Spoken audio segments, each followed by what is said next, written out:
નમસ્કાર, ન્યૂઝ 18 ગુજરાતીમાં આપનું સ્વાગત છે। હું છું આપની સાથે સંધ્યા। કેન્દ્રીય કેબિનેટ મંત્રી CR પાટીલનું ભવ્ય સ્વાગત કરવામાં આવ્યું છે। બિહારની ચૂંટણીમાં સહપ્રભારી તરીકે CR પાટીલની નિમણૂક કરાઈ છે, જે બદલ કાર્યકરો અને ભાજપના नेताओं खुशीનો માહોલ છે। સહપ્રભારીની જવાબદારી આપ્યા બાદ CR પાટીલ પ્રથમ વખત સુરત આવ્યા તો તેમનું ભવ્ય સ્વાગત કરવામાં આવ્યું છે। તો થોડી ક્ષણોમાં CR પાટીલ એરપોર્ટ પર તેમના સ્વાગત માટે મોટી સંખ્યામાં કાર્યકરો અહીં પહોંચ્યા હતા। તેમને આવકારવા માટે ઢોલ નગાડા પણ સાથે લાવ્યા હતા। તો એરપોર્ટ પર તેમના સ્વાગત માટેની આ તૈયારીઓ, કારણ કે બિહારમાં ચૂંટણી આવી રહી છે ને તે સમયે સહપ્રભારી તરીકે તેમની નિમણૂક કરવામાં આવી છે। એક તરફ તેઓ અલગ અલગ જે જવાબદારીઓ નિભાવી રહ્યા છે તેમાં વધુ એક જવાબદારી તેમના શિરે આપવામાં આવી છે અને કાર્યકર્તાઓને પણ વિશ્વાસ છે કે તેમને જે જવાબદારી આપવામાં આવી છે તે જવાબદારી હંમેશા બખૂબી નિભાવતા આવ્યા છે અને આગળ પણ નિભાવશે। તો CR પાટીલનું ભવ્ય સ્વાગત કરવામાં આવ્યું હતું। કાર્યકરો અને ભાજપના નેતાઓમાં પણ ખુશી જોવા મળી છે। એક તરફ નવરાત્રીનો ઉત્સવ ચાલી રહ્યો છે અને આ સમયે CR પાટીલ પહોંચ્યા હતા સુરત એરપોર્ટ પર। તેમના સ્વાગત માટે મોટી સંખ્યામાં કાર્યકરો અહીં ઉપસ્થિત રહ્યા હતા। તો ઢોલ નગાડા સાથે કાર્યકરો અહીં આવ્યા હતા અને તેમનું સ્વાગત કરવામાં આવ્યું હતું, કારણ કે એક બાદ એક જે જવાબદારી તેમને આપવામાં આવી છે તેનાથી કાર્યકરોમાં પણ ખુशी છે। વધુ અપડેટ મેળવીશું સંવાદદાતા કીર્તેશ પાસેથી। જી કીર્તેશ, એક વધારાની જવાબદારી CR પાટીલના શિરે, કાર્યકરોમાં કેટલો उत्साह અને શું અપડેટ? બિલકુલ, દક્ષિણ ગુજરાત અને રાજકારણનું એપિસેન્ટર બનેલા સુરતમાં CR પાટીલનું કદ દિવસે ને દિવસે વધી રહ્યું છે। ખાસ કરીને નવસારી સાંસદ બાદ ગુજરાત પ્રદેશ અધ્યક્ષ બનાવવામાં આવ્યા હતા અને છેલ્લી લોકસભાની ચૂંટણી જીત્યા બાદ તેઓ કેન્દ્રીય કેબિનેટ મંત્રીમાં જળ સંચય મંત્રી તરીકેનું પદ આપવામાં આવ્યું હતું અને હવે CR પાટીલને વધુ એક જવાબદારી સોંપવામાં આવી છે પાર્ટી તરફથી। ખાસ કરીને બિહારની ચૂંટણી આવી રહી છે ત્યારે બિહારના સહપ્રભારી તરીકે CR પાટીલની નિમણૂક કરવામાં આવી છે। સૌથી મહત્વની વાત છે કે બિહારનો મોટો સમાજ સુરતમાં વસેલો છે, દક્ષિણ ગુજરાતમાં વસેલો છે। તેઓ તમામ સમસ્યાઓ માટે CR પાટીલ પાસે આવતા હોય છે, તેમની સમસ્યાઓ દૂર થતી હોય છે। ખાસ કરીને સુરતમાં રહેતા બિહારના લોકો વાર તહેવારે પોતાના વતન જવું હોય ત્યારે ટ્રેનોની વ્યવસ્થા કરવામાં આવતી હોય છે અને જ્યારે CR પાટીલને બિહારના પ્રભારી બનાવવાની ખબર મળતાની સાથે જ સુરતમાં રહેતું બિહાર સમાજના અગ્રણીઓ અને મોટા પ્રમાણમાં લોકોમાં પણ ખુશી જોવા મળી રહી છે। સ્વાગત કરવામાં આવ્યું, આપનો આભાર। गुजरात के डेवलपमेंट वो मॉडल लेके, देश का जो विकास का मॉडल है वो लेकर हम बिहार में भी जाएंगे और जो लास्ट टाइम जीते थे उससे भी और ज़्यादा सीटों के साथ इस बार भी भारतीय जनता पार्टी की NDA की सरकार बिहार में बनाने की पूरी कोशिश करेंगे। मुझे विश्वास है कि सबका सहयोग मिलेगा। बिहार के लोग, वो भी माननीय प्रधानमंत्री मोदी जी के विकास मॉडल के ऊपर उनको बहुत विश्वास है और बहुत बड़ा काम विकास का बिहार में भी हो रहा है। सर, बिहार इलेक्शन में मुख्य मुद्दा क्या रहेगा? मुख्य मुद्दा बिहार का विकास की बात है। इतने सालों तक बिहार में विकास नहीं हुआ। जो माननीय प्रधानमंत्री मोदी साहब ने करोड़ों रुपए, हजारों करोड़ रुपए वहाँ पर अलग अलग डेवलपमेंट के दिए हैं, उसका काम भी चल रहा है। इससे के कारण बिहार के लोग भी अपना डेवलपमेंट, अपने आने वाली पीढ़ी के लिए बिहार का विकास चाहते हैं और उससे का वही मुद्दा रहेगा। प्रदेश भाजप द्वारा आत्मनिर्भर भारत अभियान तेज कराયું છે। ભાજપ દ્વારા ઘર ઘર સ્વદેશી અભિયાન શરૂ કરાયું છે। 25 સપ્ટેમ્બરથી 25 ડિસેમ્બર એટલે કે 90 દિવસ સુધી આત્મનિર્ભર ભારત અભિયાન ચાલશે। આ અભિયાનને લઈને મુખ્યમંત્રી ભૂપેન્દ્ર પટેલ અને પ્રદેશ પ્રમુખ CR પાટીલે પત્રકાર પરિષદ સંબોધી। CR પાટીલે સ્વદેશી વસ્તુઓ ખરીદી કરવા માટે આગ્રહ કર્યો અને કહ્યું છે કે દરેક દુકાનદારે દુકાન બહાર સ્વદેશી બોર્ડ લગાવવું જોઈએ। 25મી સપ્ટેમ્બર અને દીનદયાળજીના જન્મજયંતિ 25મી ડિસેમ્બર આપણા અટલ બિહારી વાજપેયીજીના જન્મજયંતિ સુધી 90 દિવસ સુધી આ કાર્યક્રમ ચલાવવાનું નક્કી કર્યું છે। મુખ્યમંત્રી ભૂપેન્દ્ર પટેલે કહ્યું છે કે લોકલ ફોર મંત્ર થકી ખાદીના વેચાણમાં ગ્રોથ થયો છે અને 2 લાખ કરોડ રૂપિયાના મોબાઈલ દેશમાં निर्माण થઈ રહ્યા છે। દેશની વસ્તુઓની નિકાસમાં ગુજરાતનું 27% યોગદાન છે। આ અભિયાન MSME સેક્ટર અને રોજગાર સર્જનને પ્રોત્સાહન આપવાની સાથે આર્થિક વિકાસને પણ ગતિ આપશે। આત્મનિર્ભર ભારત માટે સ્વદેશીને અગ્રતા આપીને ગુજરાતના જન અભિયાનમાં જોડાય એવી હું આપના માધ્યમથી અપીલ કરું છું. ધારાસભ્ય પ્રવીણ ઘોઘારી વિવાદમાં આવ્યા છે. ગોડાદરામાં જમીન કૌભાંડ મામલે પ્રવીણ ઘોઘારી સામે તપાસ થશે. ધારાસભ્ય પ્રવીણ ઘોઘારી સામે વધુ તપાસ કરવાની માંગને લીલી ઝંડી અપાઈ છે. સીઆઈડી ક્રાઇમે ધારાસભ્યની સામે સી સમરી દાખલ કરી હતી. તો ગોડાદરામાં આવેલી કરોડો રૂપિયાની જમીનને બોગસ સહી કરીને પચાવી પાડવાનો તેમના પર આરોપ છે. સી સમરી સામે ફરિયાદીએ કરેલી પ્રોટેસ્ટ અરજીને મંજૂર કરી પ્રવીણ ઘોઘારી સામે વધુ તપાસ કરવા કોર્ટનો આદેશ છે. પ્રોટેસ્ટ અરજીમાં પોલીસે કેટલાક ડોક્યુમેન્ટ કબજે કર્યા ન હોવાનું પણ જણાવવામાં આવ્યું છે. તો આ સાથે ફરિયાદીએ કુલ 14 જેટલા આરોપીઓની સામે ગુનો નોંધાવ્યો છે. તેઓની સામે ચાર્જશીટ પણ દાખલ કરી છે.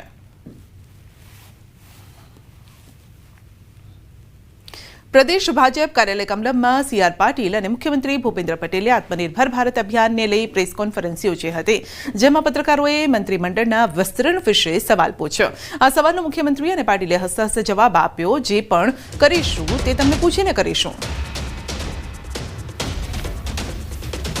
મંત્રીમંડળનું આવું કંઈ થવાનું હશે એટલે કહીશું. તમને પૂછ્યા ના કરીએ, તમને કયા વગર ના કરીએ. મંત્રીમંડળનું આવું કંઈ થવાનું હશે એટલે કહીશું. તમને પૂછ્યા વગર ના કરીએ, તમને કયા વગર ના કરીએ.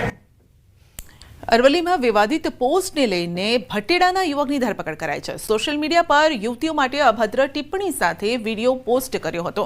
ભિલોડા પોલીસે યુવકને ગણતરીના કલાકોમાં ઝડપી લીધો છે અને વધુ તપાસ ભિલોડા પોલીસ દ્વારા હાથ ધરાઈ રહી છે. નવરાત્રીને લઈને મહિલાઓની સુરક્ષા માટે પોલીસ પણ એક્શનમાં છે. તો ભિલોડા પોલીસ દ્વારા હાથ ધરાઈ છે તપાસ. વિવાદિત પોસ્ટને લઈને યુવકને ઝડપી પડાયો છે. ત્યારબાદ તેની પૂછપરછ પણ હાથ ધરાઈ છે. જામનગરમાં રિક્ષાએ બાઇકને મારી ટક્કર. રિક્ષા ચાલક અને બાઇક ચાલક વચ્ચે થઈ રકઝક. ચાલક બેફામ રીતે રિક્ષા ચલાવતો હોવાનો આરોપ છે. મહિલા પણ રિક્ષાની અડફેટે આવતા બચી ગઈ હતી. મોડી રાત્રે બબાલ થતા સ્થાનિકો આક્રોશમાં હતા. રિક્ષા ચાલક નશાની હાલતમાં હોવાનું સામે આવ્યું છે. તો રિક્ષા ચાલક દાદાગીરી કરતો હોવાનો પણ સ્થાનિકોનો આરોપ છે. પોલીસે રિક્ષા ચાલકની ધરપકડ કરી છે. રાજકોટના લાખાજી રાજ અને ધર્મેન્દ્રસિંહ રોડ પરની બજારમાં બબાલ થઈ.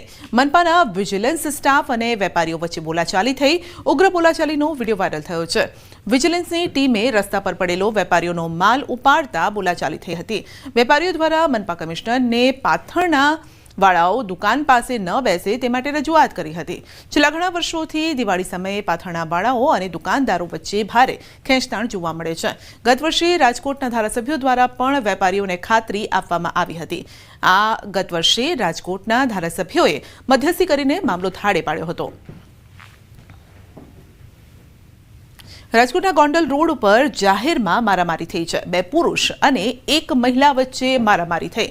પાઇપ વડે જાહેરમાં મારામારી કરી આ જે વિડીયો છે મારામારીનો તે વાયરલ થઈ રહ્યો છે. મારામારીનું કારણ હજુ સામે નથી આવ્યું, પરંતુ જે દ્રશ્યો દેખાઈ રહ્યા છે તો પુરુષો એકબીજાની ફેંટ પકડીને મારી રહ્યા છે. મારામારીનું કારણ શું છે તે સામે નથી આવ્યું. તો ગોંડલ રોડ ઉપર જાહેરમાં ઢીંકા પાટું. રાજકોટના ધોરાજીમાં અસામાજિક તત્વો બન્યા છે બેફામ. ધોરાજીના ઝાંઝમેર ગામમાં મોડી રાત્રે એક શખ્સે પરિવાર પર જીવલેણ હુમલો કર્યો હતો. ઘરનો દરવાજો ખુલ્લો હોવાથી આરોપીએ ઘરમાં પ્રવેશી હથોડાથી દંપતી અને તેની પુત્રી પર હુમલો કર્યો છે. ઇજાગ્રસ્તોને સારવાર માટે ખાનગી હોસ્પિટલમાં ખસેડાયા છે. હુમલાની જાણ થતાં પોલીસ એક્શનમાં આવી અને ગણતરીના કલાકોમાં આરોપીને ઝડપી પાડ્યો. આરોપીએ કયા કારણસર હુમલો કર્યો તે અંગે પોલીસે તપાસનો ધમધમાટ શરૂ કર્યો છે. કઈ અમારું લેણો દેણો કઈ છે નહીં. એટલે એ છે ને અમારા બાજુમાં પડખે એની જમીન આવી, બીજું કઈ કારણ નથી. એટલે મારે છે ને ગરબી જવા જવાનું હતું. એટલે મારે છે ને ભાઈનો દરવાજો ઉગાડો હતો, સમજ્યા. એટલે મારે 10 સાડા 10 વાગ્યા સુધી મારે જવાનો હતો. એટલે મને થોડીક નીંદર લાગી ગઈ. એટલે ભરભર આવે ને મારે કચ્છમાં એસટી બસને નડ્યો છે અકસ્માત. દેઢિયા બાયઠ વચ્ચે બસ રોડ પરથી ઉતરી ગઈ હતી. ચાલકે સ્ટીયરિંગ પરથી કાબુ ગુમાવ્યો. અકસ્માત સર્જાયો. અકસ્માતમાં 8 મુસાફરોને ઈજા પહોંચી છે. ઈજાગ્રસ્તોને સારવાર માટે હોસ્પિટલ ખસેડાયા છે. સદનસીબે ઘટનામાં કોઈ જાનહાનિ નથી થઈ.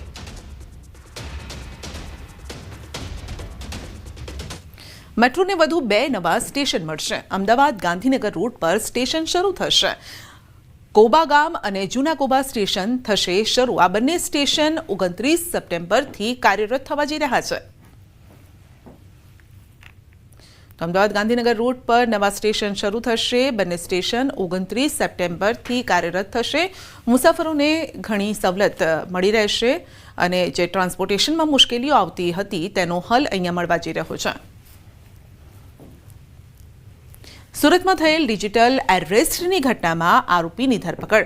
મહિલા પ્રોફેસરને ડિજિટલ એરેસ્ટ કરીને રૂપિયા 7.50 લાખ પડાવ્યા હતા. જહાંગીરપુરાથી હિતેશ દોઢિયાવાળાની ધરપકડ કરાઈ છે. આરોપી ઇન્સ્ટાગ્રામ મારફતે રોકી નામના ઇસમના પરિચયમાં આવ્યો હતો અને જેના થકી અમદાવાદની સાયબર ફ્રોડ આચરતી ટોળકી જોડે મુલાકાત કરી હતી અને ફ્રોડનો સિલસિલો ચાલુ થયો હતો. તો 2 સપ્ટેમ્બરે દેશના અલગ અલગ બેંક ખાતામાંથી આરોપીના બેંક ખાતામાં સાયબર ફ્રોડના 48.78 લાખ રૂપિયા જમા થયા હતા. આરોપીના બેંક એકાઉન્ટમાં થયેલ ટ્રાન્ઝેક્શન મામલે દેશભરમાં અલગ અલગ ઓનલાઈન 7 સાયબર ફ્રોડની ફરિયાદ નોંધાઈ હતી. તો સાયબર ફ્રોડ ટોળકીએ મહિલા પ્રોફેસરને ડિજિટલ અરેસ્ટ કર્યા હતા. અમદાવાદ ગ્રામ્ય પોલીસની અનોખી પહેલ શી ટીમ દ્વારા બાઇક પર પેટ્રોલિંગ શરૂ કરાયું છે. નવરાત્રિમાં મહિલાઓની સુરક્ષા માટે નિર્ણય લેવાયો. બોપલ પોલીસ સ્ટેશનથી નાઇટ પેટ્રોલિંગ શરૂ કરવામાં આવ્યું.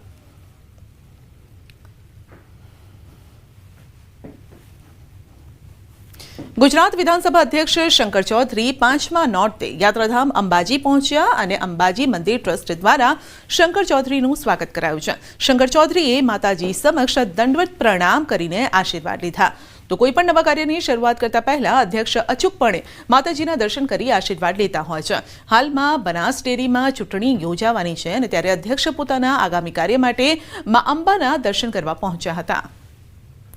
તો મંદિર દ્વારા અધ્યક્ષનું સ્વાગત પણ કરવામાં આવ્યું હતું. તો નવલી નવરાત્રી ચાલી રહી છે. માતાના નોરતા છે ને આ સમયે દર્શન પૂજાનું ખાસ મહત્વ હોય છે. દૂર દૂરથી લોકો માતાના આશીર્વાદ લેવા માટે આવ્યા છે ત્યારે શંકર ચૌધરી પણ પહોંચ્યા. શારદીય નવરાત્રિના 5મા નોરતે શક્તિપીઠ યાત્રાધામ પાવાગઢમાં ભક્તોનું ઘોડાપૂર ઉમટ્યું હતું. તો હજારો માઈ ભક્તોએ માતાજીના દર્શન કર્યા, મંગળા આરતીના દર્શન કર્યા અને મધરાત્રે માઈ ભક્તો દર્શન માટે પગપાળા પહોંચી રહ્યા છે. પાવાગઢ ડુંગર ઉપર વહેલી સવારથી જ માતાજીનો જય ઘોષ સાંભળવા મળ્યો હતો. ડુંગર અને મંદિર પરિસર પણ માતાના જય ઘોષથી ગુંજી ઉઠ્યું હતું. તો લાખોની સંખ્યામાં દર્શનાર્થીઓ આવી રહ્યા છે, ભક્તો આવી રહ્યા છે. તો માતાના દર્શન કરી આશીર્વાદ મેળવી રહ્યા છે. હખડેઠાઠ આ ભીડ જોવા મળી રહી છે અને સવારનો આ નજારો છે. એક તરફ ધુમ્મસ, ક્યારેક ઝરમર વરસાદ પણ પડી જતો હોય છે પાવાગઢમાં ડુંગર ઉપર. હવામાન વિભાગના જણાવ્યા અનુસાર તમિલનાડુના મદુરાઈ જિલ્લા કલેક્ટર કચેરી, અન્ના બસ સ્ટેન્ડ અને Simmakkal Arappalayam, Mattuthavani railway station, Kamaraj road, TRO colony, Tallakulam, Annanagar, Annaiyur, Munichalai, દક્ષિણ વસલ, કડાચેલંદલ સહિતના વિસ્તારોમાં 1 કલાકથી વધુ સમય સુધી ભારે વરસાદ પડ્યો છે. તો જેના કારણે પેરિયાર બસ સ્ટેન્ડ અને પાંડી બજાર, મદુરાઈ જિલ્લા કલેક્ટર કચેરી road, Kamaraj road, Teppakulam road, Simmakkal road સહિતના મુખ્ય રસ્તાઓ પર પાણી ભરાઈ ગયા હતા અને ભારે વરસાદના કારણે વાહન ચાલકોને પણ અગવડતા ભોગવવાનો વારો આવ્યો. રસ્તાઓ પર પાણી ભરાઈ જવાના કારણે બાઇક પાણીમાં ફસાઈ ગયા. વાહનો ધીમી ગતિએ ચાલતા હતા. છેલ્લા 2 દિવસથી ધમતરી અને આસપાસના વિસ્તારોમાં ભારે વરસાદના કારણે ડેમ ઝડપથી ભરાઈ રહ્યા છે. આશરે 6 ટીએમસીની ક્ષમતા અને ઓટોમેટિક સાયફન સિસ્ટમ ધરાવતો મારુમસિલી ડેમ 100% ભરાઈ ગયો છે, જેના કારણે તેના બધા સાયફન દરવાજા આપમેળે ખુલી ગયા છે. તો આવી સિસ્ટમ ધરાવતો આ એશિયાનો એકમાત્ર ડેમ છે અને સૌથી મોટો ગ્રેંગરેલ ડેમ આશરે 8,000 ક્યુસેક પાણી મેળવી રહ્યો છે, તો જેના કારણે 86% ભરાઈ ગયો છે અને તેવી જ રીતે સોંધુ ડેમ 75% ભરાઈ ગયો છે, દૂધવા 68% ભરાયો છે અને પાણીના સ્તર પ્રવાહના કારણે બધા ડેમમાં પાણીનું સ્તર સતત વધી રહ્યું છે. જળ સંસાધન વિભાગ ડેમ અને વરસાદની સ્થિતિ પર સતત નજર રાખી રહ્યું છે. કુમારી જિલ્લામાં ભારે વરસાદના કારણે કોડાઈ નદી 2 દિવસથી છલકાઈ રહી છે અને થિરપરાપુ ધોધ છલકાઈ રહ્યો છે, જેના કારણે પ્રવાસીઓના ધોધમાં સ્નાન કરવા પર પ્રતિબંધ મુકાયો છે. તો કુમારી જિલ્લામાં છેલ્લા 2 દિવસથી વરસાદ છે, દિવસ રાત વરસાદ વરસી રહ્યો છે. ખાસ કરીને પશ્ચિમી પર્વતીય વિસ્તારોમાં અવિરત વરસાદ છે, જેના કારણે ડેમ નદીમાં પાણીનો પ્રવાહ વહી રહ્યો છે. કોડાઈ નદીમાં પાણીનું સ્તર વધી રહ્યું છે અને નદીમાં પૂર આવી રહ્યું છે, જેના કારણે થિપ્પરાપુ ધોધમાં પણ પાણીનો ઝડપી પ્રવાહ જોવા મળ્યો છે. તેથી પ્રવાસીઓની સલામતી માટે થિપ્પરાપુ ટાઉન પંચાયત વહીવટી તંત્રએ ધોધમાં સ્નાન કરવા પર પ્રતિબંધ મૂક્યો છે. તો વધુમાં સુરક્ષા રક્ષકો રક્ષણાત્મક વાડ બનાવીને ધોધ પર નજર રાખી રહ્યા છે.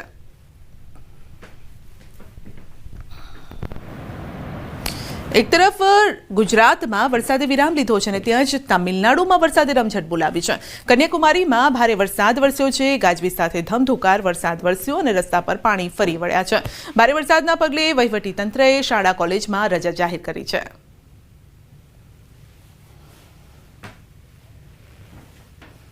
ભારે વરસાદના કારણે જિલ્લાના નદી નાળા ફરી એકવાર પૂરમાં તણાતા હોય તેમ દેખાઈ રહ્યું છે. નદી નાળામાં પાણીનું સ્તર વધી રહ્યું છે, પરંતુ લોકોને જીવ જોખમમાં મૂકીને નદી પાર કરવાની ફરજ પડે છે. જિલ્લા મુખ્યાલયને અડીને આવેલા તાંડુલા નદીના હીરાપુર અનિકટનો એક ફોટો સામે આવ્યો અને જ્યાં મોડી સાંજ પછી પણ લોકો અંધારામાં વહેતી નદી પાર કરતા જોવા મળ્યા. જ્યારે પાણીનો પ્રવાહ એટલો જોરદાર છે કે એક નાની ભૂલ પણ લોકોના જીવ લઈ શકે છે.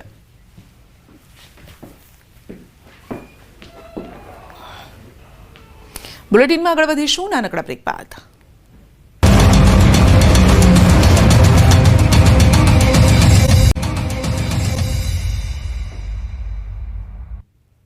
ગાઝિયાબાદમાં એક ક્રિકેટ મેચ મેદાનમાં ફેરવાઈ ગઈ હતી અને એક નાના વિવાદે ખતરનાક વળાંક લીધો હતો. બોલર અને તેના સાથીઓએ અમ્પાયરિંગ કરતા યુવાન પર હુમલો કર્યો હતો અને આ ઘટનાનો વિડીયો સોશિયલ મીડિયામાં વાયરલ થયો છે.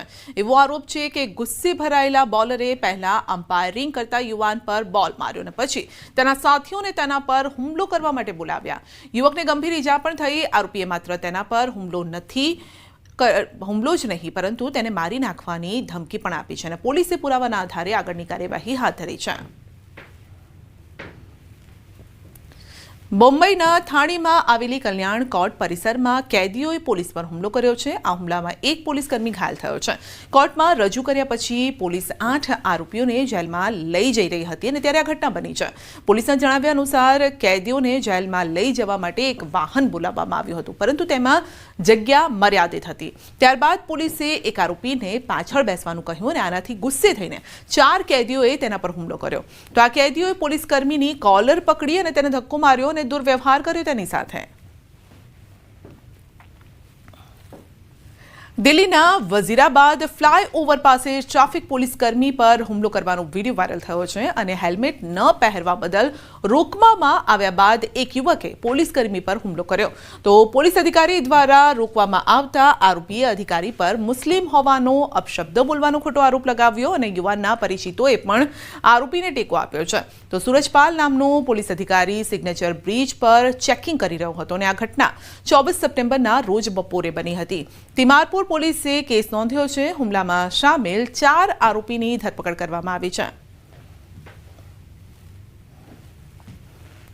ઉત્તર પ્રદેશના હાપુરથી એક ખૂબ જ ચોંકાવનારો કિસ્સો પ્રકાશમાં આવ્યો છે. હાપુરની એક ખાનગી હોસ્પિટલના ડોક્ટરોએ એક માણસનું ઓપરેશન કર્યું તો આશ્ચર્યચકિત થઈ ગયા. આ માણસના પેટમાંથી ડોક્ટરોએ 49 વસ્તુઓ કાઢી છે અને જેમાં 28 સ્ટીલની ચમચી છે, 19 ટૂથબ્રશ છે અને 2 પેન પણ નીકળી છે. આ 40 વર્ષીય વ્યક્તિ ડ્રગ્સનો વ્યસની હતો અને જેના પછી તેના પરિવારે તેને ડ્રગ્સ ડી એડિક્શન સેન્ટરમાં દાખલ કર્યો હતો અને ત્યાં તેને કોઈ દવા મળી ન હતી ને તેથી તેણે સેન્ટરમાં જ સ્ટીલના ચમચી ટૂથબ્રશ ગળવાનું શરૂ કરી દીધું હતું. તો યુવક ઘણા દિવસોથી આ વસ્તુ ગળી રહ્યો હતો અને જેના પછી તેને પેટમાં દુખાવો થવા લાગ્યો અને પરિવારે હોસ્પિટલમાં તેને દાખલ કર્યો. ઉત્તર પ્રદેશના મુરાદાબાદમાં ખૂંખાર દીપડો આખરે 1 વર્ષ બાદ પાંજરે પુરાયો છે. બિલારી રેન્જના રતનપુર અને તેની આસપાસના ગામોમાં દીપડાએ આતંક મચાવ્યો હતો. ખૂંખાર દીપડો પાંજરે પુરાતા સતત 1 વર્ષથી ભયના ઓથાર હેઠળ જે સ્થાનિકો હતા તેઓએ રાહતનો શ્વાસ લીધો છે. જોકે આ વિસ્તારમાં વધુ દીપડા હોવાની વન વિભાગને આશંકા છે અને ગ્રામજનોને સતર્ક રહેવા માટે વન વિભાગે અપીલ પણ કરી છે. ઇન્દોરમાં લવ જેહાદ વિશે જાગૃતિ લાવવા માટે ઇન્દોરમાં એક ખાસ પ્રદર્શનનું આયોજન કરવામાં આવ્યું. નવરાત્રી પંડાલોમાં પ્રદર્શિત પોસ્ટર હેડલાઇન્સમાં ચમકી રહ્યા છે. આ પોસ્ટરમાં દેશભરમાં લવ જેહાદનો શિકાર બનેલી હિન્દુ દીકરીઓના ધર્માંતરણ અને હત્યાના અહેવાલો દર્શાવાયા હતા. હિન્દુ દીકરીઓને લવ જેહાદ અને ધર્માંતરણમાંથી બચાવવા હિન્દુ સંગઠનોએ આ પોસ્ટર્સ લગાવ્યા.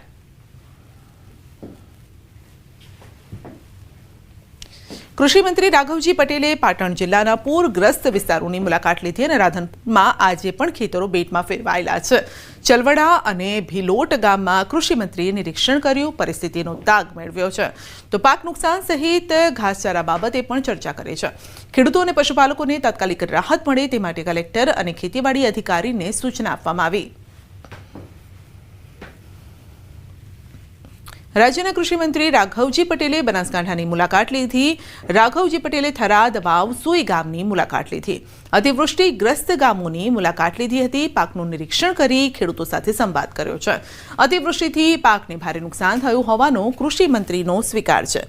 સરકાર સરહદી વિસ્તારમાં નાગરિકોની પડખે છે તેવું તેમણે કહ્યું છે. તો સર્વેની કામગીરી પૂરજોશમાં ચાલી રહી છે. ખેડૂતોને સહાય કરવા સરકાર કટિબદ્ધ છે તેવું તેમનું કહેવું છે. રાઘવજી પટેલે થરાદના ખાનપુર અને વાવ તાલુકાના ભાટવડ તેમજ સુઈ ગામ તાલુકાના કોરેટી ભરડવા ગામની મુલાકાત લીધી હતી. કે વ્યાપક પ્રમાણમાં પશુધનની હાનિ થઈ છે.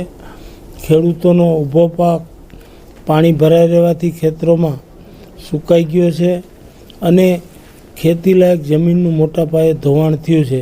શક્ય તેટલી સરકાર તરફથી મદદરૂપ થવાની હૈયાધારણા આપી છે. રાજ્ય સરકાર દ્વારા બનાસકાંઠા જિલ્લામાં 4 નવા તાલુકાઓ નવા બનાવીને તેનું નોટિફિકેશન બહાર પાડી દેવાયું છે. પાલનપુર તાલુકાના સૌથી મોટા ગઢ ગામને તાલુકો બનાવવાની છેલ્લા 30 વર્ષથી માંગ થઈ રહી હતી, પરંતુ તેને તાલુકો ન બનાવતા ગઢ ગામ સહિત આજુબાજુના 30 ગામોના લોકોએ ગઢ ગામે ભેગા થઈને સૂત્રોચ્ચાર કર્યો. 13 તાલુકાઓ ગુજરાતની અંદર જાહેર થયા. ગઢ ગામની લગભગ 30 વર્ષથી માંગ છે કે ગઢને તાલુકો બનાવો. ગઢની આજુબાજુ લગભગ 35 ગામો આવેલા છે.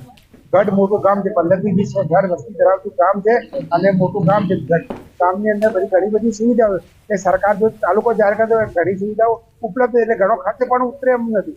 તો સરકારને વિનંતી કરીએ છીએ કે ભાઈ જલ્દીમાં જલ્દી જોઈ રાહ અમે કેટલા દિવસ જોઈશું. અમને તાલુકો અજન્મો રાતોરાત કર્યો.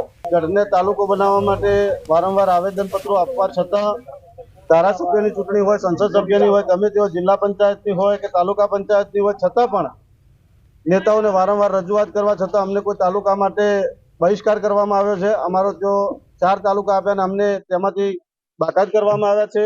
અમારી વર્ષો જૂની માંગણી છે કે ગઢને તાલુકો બનાવવો. ધારાસભ્યની સંસદ સભ્યની